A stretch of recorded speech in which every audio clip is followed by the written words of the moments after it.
Melukavu Henry Baker college പൂർവ്വ വിദ്യാർത്ഥികളുടെയും NSS യൂണിറ്റിൻ്റെയും lions club of മാഞ്ഞൂരിൻ്റെയും സഹകരണത്തോടെ മെഗാ നേത്ര പരിശോധന ക്യാമ്പും സൗജന്യ കണ്ണട വിതരണ മാനസിക ആരോഗ്യ ബോധവൽക്കരണ ക്ലാസും നടത്തി.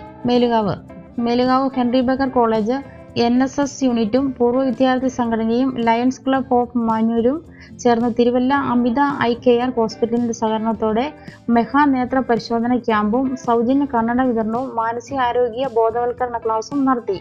പരിപാടിയുടെ ഉദ്ഘാടനം പ്രിൻസിപ്പൽ ഇൻചാർജ് ശ്രീ ജസ്റ്റിൻ ജോസ് സാറിന്റെ അധ്യക്ഷതയിൽ ശ്രീമതി നിഷ ജോസ് കെ മാണി നിർവഹിച്ചു. ലയൺസ് 318 ചീഫ് പ്രോജക്ട് കോർഡിനേറ്ററും അലുമിനി അസോസിയേഷൻ പ്രസിഡന്റും ആയ ശ്രീ സിബി മാത്യു പ്ലാത്തോട്ടം മുഖ്യപ്രഭാഷണം നടത്തി. Amita eye care camp coordinator Shri Sreejith B ആമുഖ പ്രസംഗവും നടത്തി. അതോടൊപ്പം തന്നെ മേലുകാവ് ഗ്രാമപഞ്ചായത്ത് മെമ്പർ ശ്രീമതി ഡെൻസി